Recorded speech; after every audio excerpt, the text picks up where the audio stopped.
When reading the Bible, we can often recognize patterns that we've encountered before. Perhaps the most famous pattern is the one with which we begin, the pattern of 7 days of creation. Those 7 days are not just encountered in Genesis chapter 1. Even in Genesis chapter 2, we have a sort of repetition of that pattern within the account of creation that occurs there. Later on, in the description of the tabernacle and its furniture, there is a further form of the 7-day pattern. Now, beyond the pattern of 7 days, there is a pattern in Scripture that pervades the whole of the text. It's a pattern that has been of particular interest to me in my work over the years. It's the pattern of the Exodus.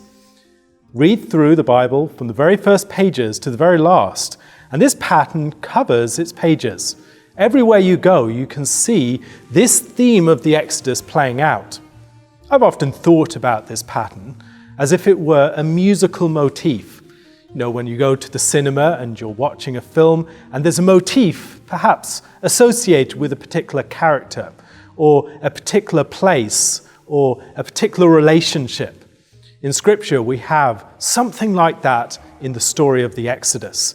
The story of the Exodus has its familiar beats that we encounter in the story of Abraham, in the story of the flood, in the story, for instance, of the ark taken into the land of the Philistines.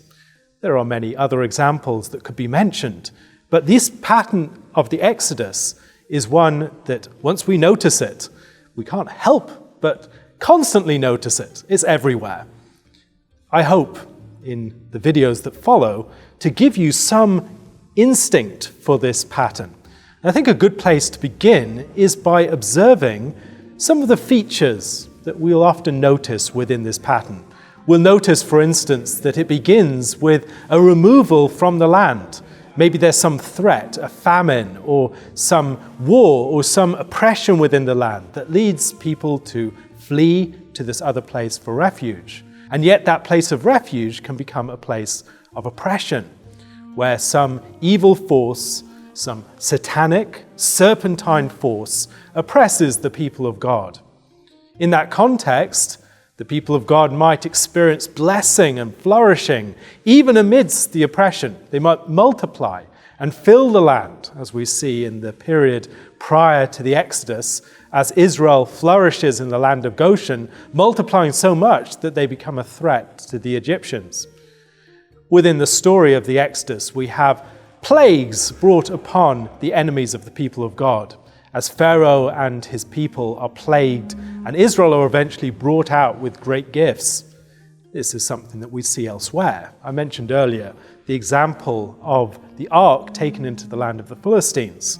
In that story too, we have great plagues, as the various cities of the Philistines to which the ark is taken experience this breakout of plagues as the ark and the Lord's presence bring judgment upon them.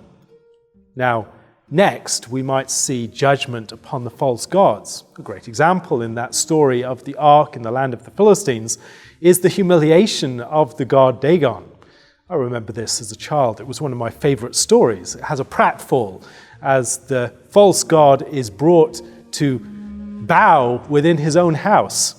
He's humiliated. He loses his limbs, the means of his power and agency within the world.